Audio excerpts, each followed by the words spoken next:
Estamos de volta com mais um episódio do CCM Conecta, o podcast do CCM Group, aqui diretamente do último dia do Brain Congress em Gramado, Rio Grande do Sul. Um frio que está nos matando, mas que a gente tenta aquecer com muita informação de qualidade e convidados para lá de especiais. Eu sou a Larissa e hoje vou conversar com um baita especialista, baita para reforçar esse nosso gauchismo aqui, mas vou convidar o Dr. Christian Hage Christensen para a gente conversar sobre relacionamento abusivo. O Dr. Christian, para quem não sabe, é psicólogo, especialista em neuropsicologia, com formação em terapia cognitiva pelo Beck Institute. Atualmente ele é professor titular no programa de pós-graduação em psicologia da PUC-RS. Seja muito bem-vindo, Dr. Christian. Muito obrigado. Bom, para começar, acho que a gente pode até aproveitar o que está rolando hoje na mídia, porque a gente está vendo bastante repercussão em torno do caso do Johnny Depp e da Amber Heard. Então, num julgamento bastante estranho, com um processo de difamação, num relacionamento que claramente é um relacionamento muito tóxico e abusivo por ambos os lados. E aí eu gostaria de lhe perguntar, já começamos o nosso bate-papo com a seguinte questão: qual é a relação entre o relacionamento abusivo e o estresse traumático? Não, uma ótima pergunta. Para a gente entender relacionamento abusivo, geralmente a gente tem que pensar num ciclo. Né? O relacionamento abusivo geralmente ocorre numa situação cíclica, né?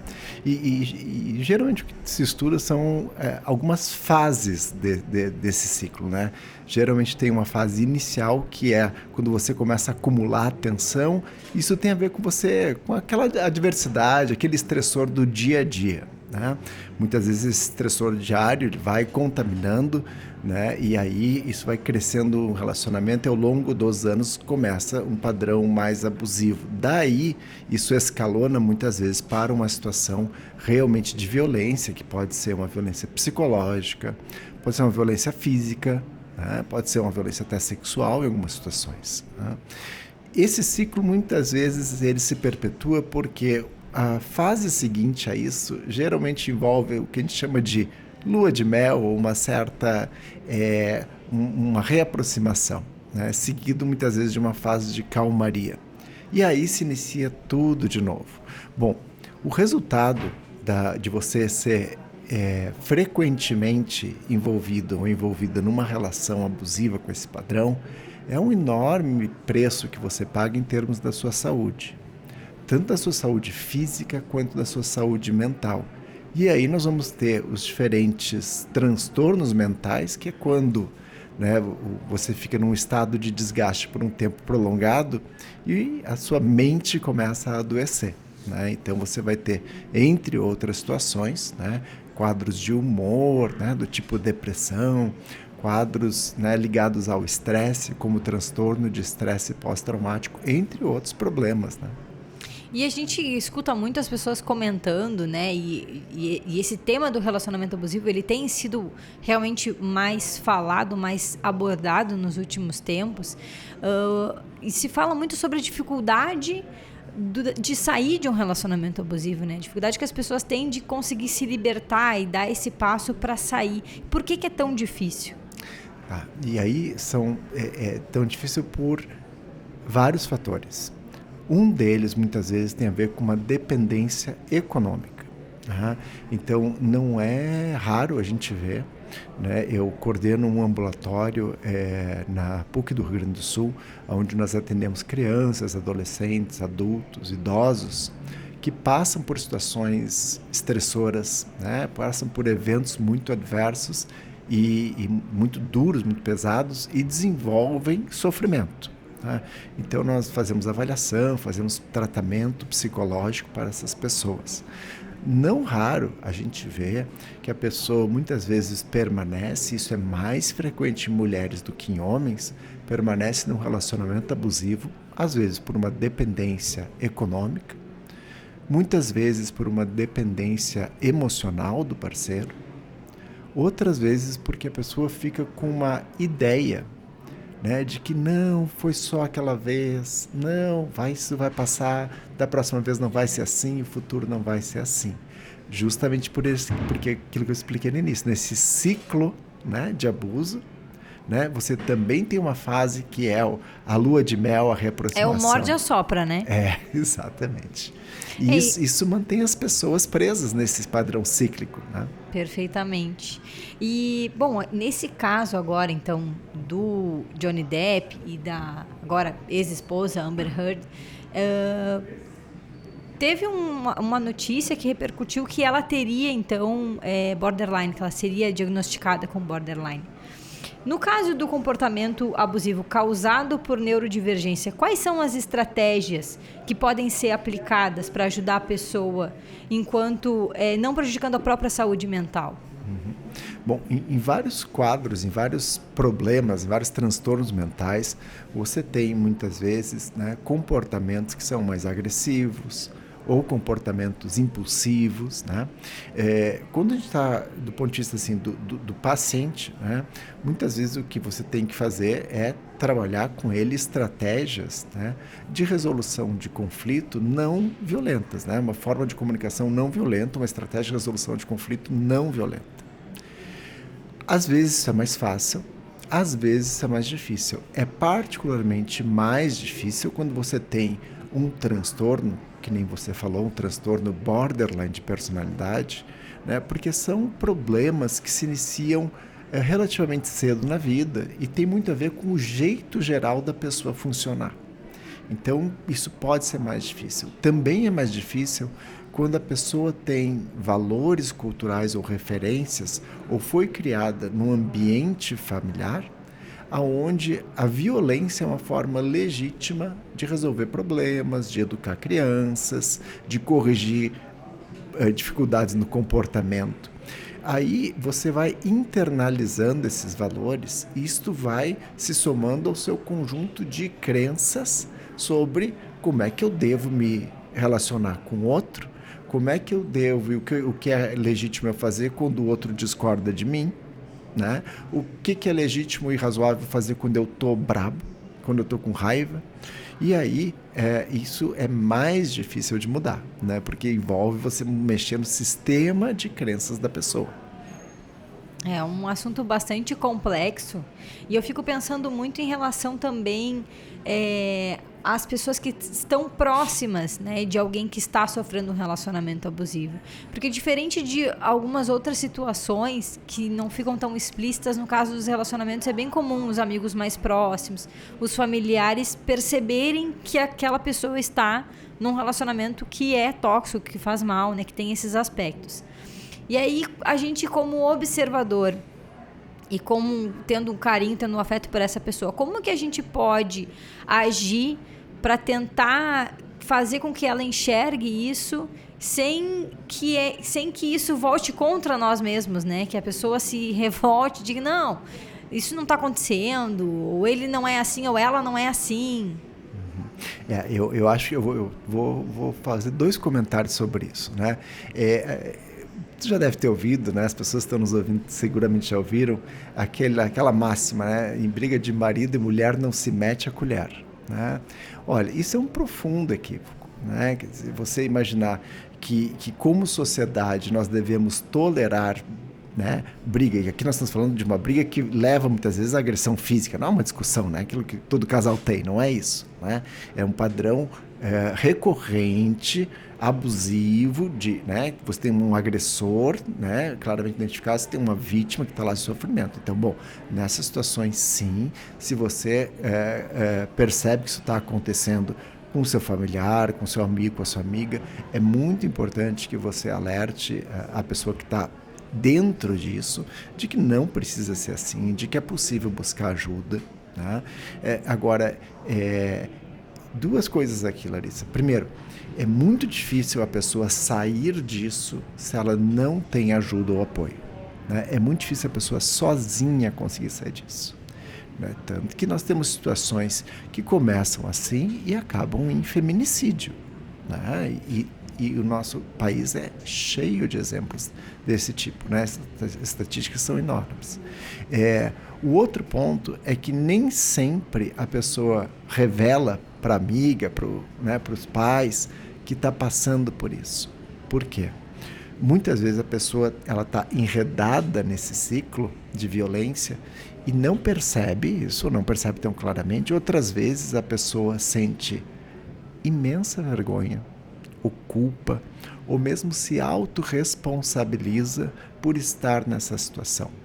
Né? Eu trabalho bastante com prática privada, né, com psicoterapia, e é óbvio que aí você tem uma situação privilegiada de sigilo, onde, né, as pessoas conseguem falar mais abertamente o que está acontecendo e não serem julgadas, né, não serem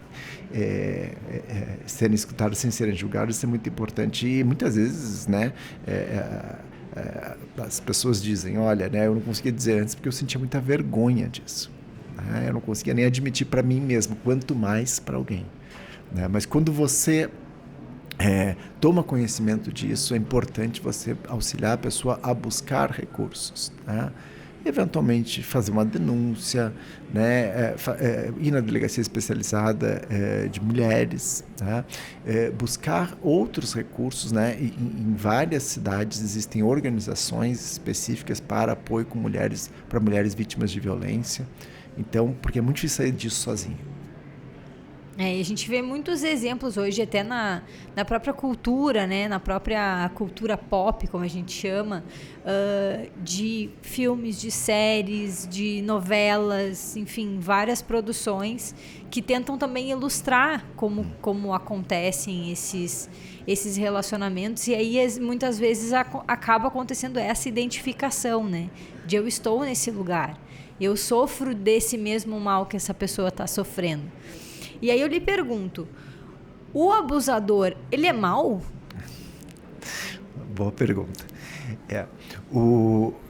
Claramente, né, nós temos nessa situação, muitas vezes as pessoas não são más em essência, né? Muitas vezes as pessoas têm comportamentos muito equivocados. Algumas pessoas acham até que isso é natural. Por quê? Porque era assim lá na minha casa, porque, né, meu pai, quando, né, tinha alguma questão, batia na mesa e mandava a mãe fazer, né? Então, o modelo relacional que a pessoa aprendeu e que vai usar como modelo para as suas relações futuras, muitas vezes é um modelo completamente abusivo, mas que lhe pareceu natural, que lhe pareceu aceitável. Tá? Vamos pegar uma outra situação. É muito recente, por exemplo, na nossa sociedade, a ideia de que não é certo você usar de punição física para educar uma criança. Isso é muito recente, a lei da palmada é muito recente, o nosso estatuto da criança e do adolescente é muito recente. Né? Os países escandinavos, isso foi algo que aconteceu na década de 60 e 70. Né? Então, essa ideia, por exemplo, de que era normal você corrigir o comportamento, né, dando uma palmada, dando um tapa na mão, isso é algo que culturalmente era aceitável. Bom, você vai me dizer, então, aquelas mães e pais, ou até professores, porque isso acontecia dentro da sala de aula, certo? Eram pessoas más. E eles não estavam fazendo coisas boas, mas muitas vezes, não quer dizer que, do ponto de vista da sua natureza, é uma pessoa má, né? Para eles, muitas vezes, era aceitável aquilo culturalmente. Né? Então, eu acho que é sempre importante a gente ter uma certa relatividade em relação a isso. O que não quer dizer, obviamente, que hoje caiba a gente aceitar algo dessa natureza. Como eu falei, em briga de marido e mulher, sim, se mete a colher, ainda mais se a mulher está apanhando, é óbvio que nós temos que fazer alguma coisa, proteger a pessoa que está ali mais fragilizada. E a mesma coisa em relação a crianças e adolescentes. Né? Não é aceitável, inclusive em profissionais de saúde e educação, é mandatório você denunciar. Né? Você não pode simplesmente ficar assistindo ou tomando conhecimento de que algo assim está acontecendo e não fazer nada. Né? E não é aceitável, como sociedade, nós entrarmos numa situação de perpetração de ciclo de violência. Né? A gente costuma muito falar sobre relacionamento abusivo nesse espectro do relacionamento amoroso, né? Isso. Entre homem e mulher, mulher e mulher, homem e homem, mas sempre com essa, quase sempre com essa esfera do relacionamento amoroso. Mas a gente pode falar em relacionamento abusivo em várias outras esferas, né? Tanto profissional quanto familiar. Isso existe de fato. Sim, Seguramente, em muitas, né? Quer dizer, você vai ter talvez nomes diferentes para falar de coisas um pouco diferentes, né? Mas você tem relacionamentos abusivos entre pares, entre crianças e adolescentes, aí eventualmente você pode chamar isso de bullying, né? Você pode também ter situações no trabalho, né? E isso não é algo incomum também. Então, acho que muitos, né, dos que estão nos ouvindo já passaram por alguma experiência de ter um colega particularmente abusivo, um chefe particularmente abusivo, né? E isso é algo importante também da gente estar atento que esse fenômeno, né, ele se apresenta em diferentes áreas da nossa vida, pode se apresentar em diferentes áreas, né? Então a gente tem que estar bem antenado, né? Principalmente os pais também cuidarem para que isso não se perpetue, né? Então, especialmente eu acho que dentro das famílias, onde a gente tem talvez um caráter de observação um pouco maior. E aí, tu enxerga de alguma forma algum padrão que dá para se dizer, olha, se o relacionamento ele aparecem esses indicadores, pode ser um sinal de alerta para quem está dentro desse relacionamento? Sim, facilmente. Vamos dizer assim, uma situação... Vamos pegar uma coisa extrema, né? O feminicídio, né? Isso não era assim, olha, não acontecia nada e no dia seguinte o marido foi lá e matou a mulher, né? Isso não ocorre, né? A não ser em situações extremas de doença mental, isso não ocorre, né? Então, geralmente é um padrão. E esse padrão começa como? Né? Começa com abuso emocional, né? Começa até antes com algum grau de desrespeito, de desqualificação, logo se torna um padrão mais emocionalmente abusivo, abuso emocional, abuso emocional, abuso psicológico, tá? E isso vai escalonando, tá? Isso vai aumentando, tá? E aí começa algo que é a intimidação física. Né? Antes mesmo da agressão física, começa a intimidação física. Bom, porque nós temos diferenças, né, físicas, corporais de tamanho, e depois começa, então, uma agressão física leve, isso depois progride. Tá? E aí, né, enfim, os jornais são cheios de ilustração e todos os dias, infelizmente, a gente vê isso acontecer. Com certeza, e não precisa ser muito criativo, né? A gente basta procurar por relacionamento abusivo no Google e procurar as notícias relacionadas, são notícias super recentes, porque sempre tem alguma história de alguém que acabou sendo ou muito agredido ou morto, né? Em decorrência desse tipo de relacionamento. Mas o que na prática clínica você mais te chama atenção quando percebe pessoas, né, recebe no seu consultório pessoas que têm esse aspecto do relacionamento abusivo presente nas vidas delas? O que isso impacta até além do relacionamento, né? Agora, bom, sair desse relacionamento, isso continua tendo um impacto na vida da pessoa? Sim, isso pode ter. Isso muitas vezes tem impactos duradouros, né?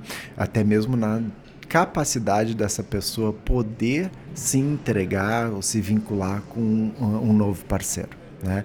Às vezes a gente tem isso como algo de longa duração, né? Então, por exemplo, né, muitas vezes você tem uma situação onde a pessoa passa por uma situação de violência sexual na infância e você vai ver ao longo da adolescência e da vida adulta a pessoa não conseguiu mais estabelecer relações de intimidade, né? Muitas vezes essa intimidade tem a ver com o relacionamento, outras vezes até mesmo, né, da relação sexual, que se torna algo desprazeroso, né, aversivo, né?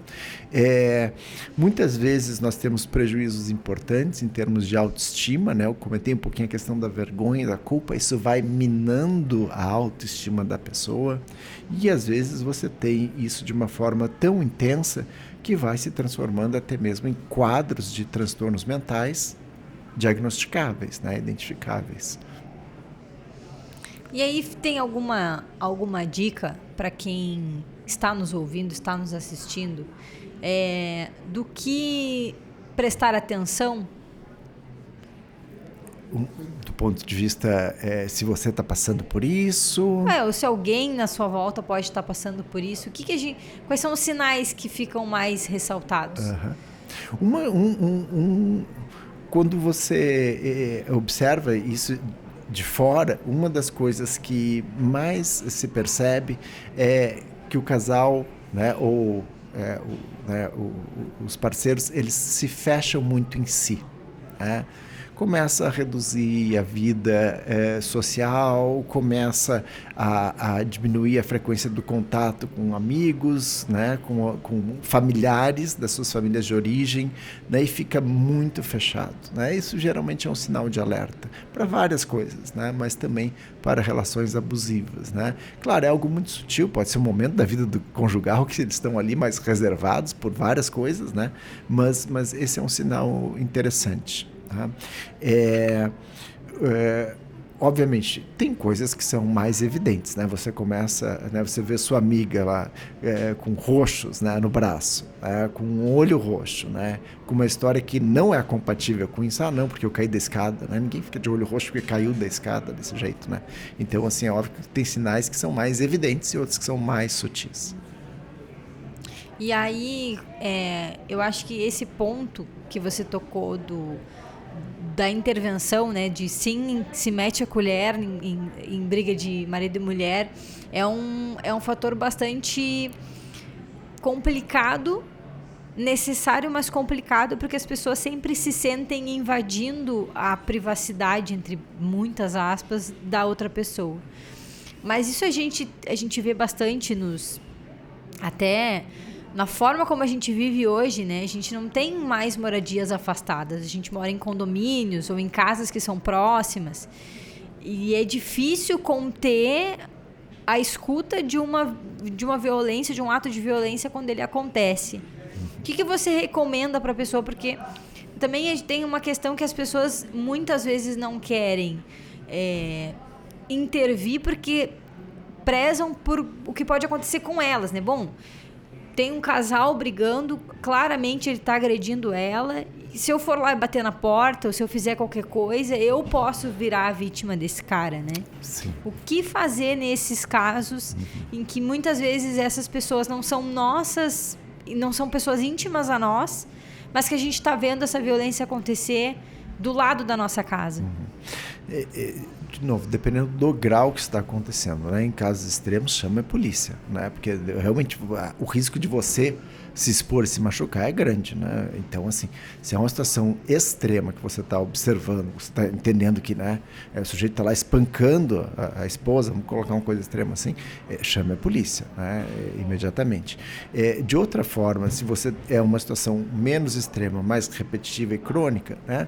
Aquela conversa assim da porta, do elevador, da entrada ou da saída do condomínio, né? Fulana, como é que tu tá? Quanto tempo? Não tenho te visto, né? Puxa vida, tá tudo bem contigo? Às vezes uma pergunta genuína, né? Você mostrar uma preocupação genuína e dar um ombro, né, para a pessoa, né? Abre uma porta para a pessoa buscar ajuda. Tá? É muito interessante, teve um relatório recente das Nações Unidas, saiu agora em novembro de 2021, tentando entender um pouco mais a violência conjugal no contexto da pandemia. Né? Primeiro, a violência conjugal é algo muito prevalente. Né? A violência conjugal, que estamos falando da violência do parceiro íntimo, né? Quando você sofre esse contexto de violência em relação ao seu ex-cônjuge ou atual, né? Seja ele marido, parceiro, enfim. Né? Mais ou menos quase uma em cada 3 mulheres no mundo são vítimas de violência conjugal. Né? Então isso é algo muito, muito prevalente. Tá? E isso aumentou na pandemia, né? Por uma série de fatores, né? Mas hoje é quase, né? Isso agora sendo mensurado, né? Isso é quase uma mulher em cada 2, né, está sendo exposta ou foi exposta, né, em violência conjugal. Então, eu acho que esse é um aspecto importante. O segundo, né, num universo de 10 mulheres, apenas uma busca ajuda, né, para uma entidade de proteção, para uma ONG ou para a polícia. Ou seja, a grande maioria não busca ajuda. E aí é importante, né, a gente entender que isso perpetua, se mantém aquele ciclo, né, onde ela vai seguir sofrendo a violência. Tá? Então, essa situação que se você observa, tá, mesmo que você não vá lá naquele momento salvar, chame a polícia, sei lá o quê, daqui a pouco, né, quando encontrá-la, cruzando a rua, enfim, no prédio, no condomínio, bom, tá tudo bem, fulano. Né, fiquei preocupada, ouvi uns barulhos, né, algo que deu uma abertura para a pessoa poder ter alguma ajuda. Eu acredito que essa seja a parte mais difícil, né? A própria pessoa que está sofrendo aquele abuso conseguir admitir, conseguir perceber, para tomar, então, uma primeira medida para conseguir sair desse ciclo vicioso, né? Isso. E às vezes é aquilo que eu comentei, né? Às vezes a dependência ela é financeira, às vezes ela também é emocional, e às vezes isso fica com uma crença de que não, é porque ele tinha bebido, ou é porque enfim, isso vai passar, é porque ele estava com problemas no trabalho, e daqui a pouco não vai mais acontecer, né? Vai ficar tudo bem, e muitas vezes não fica. E a gente vê também muitos casos de famílias disfuncionais, completamente disfuncionais, mas que têm filhos, né? Então, há um receio, especialmente por parte da mulher, quando está num relacionamento abusivo, de se desvincular desse parceiro agressivo. E aí a guarda pode ser compartilhada, ou pode ficar com... Mas muitas vezes acontece essa ameaça, né? Bom, se você se separar de mim, eu vou brigar na justiça para ficar com a guarda das crianças. Então, é toda uma pressão que a mulher sofre. E aí, nesse caso, efetivamente, falando da mulher que sofre o abuso, de várias coisas que podem ser usadas contra ela, né? E que podem motivar, então, ela a continuar num relacionamento completamente tóxico. Sim, total. Me lembro de um caso que a gente atendeu, não no consultório, mas no nosso ambulatório, onde, né, o cônjuge, ele ameaçava que ia matar os filhos se ela saísse de casa. Né? E ela acabou se mantendo, né, um bom tempo, sofrendo violência junto, né, até que conseguiu depois...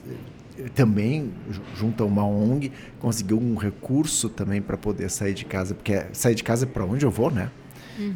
E como que eu sobrevivo, né? Daqui a pouco eu não tenho renda, porque né, não... Então é muito complexo mesmo. Então acho que fica uma reflexão sobre o quanto, novamente, né, o quão essa questão da classe, da posição social, por assim dizer, da pessoa, pode influenciar muito numa decisão dessas.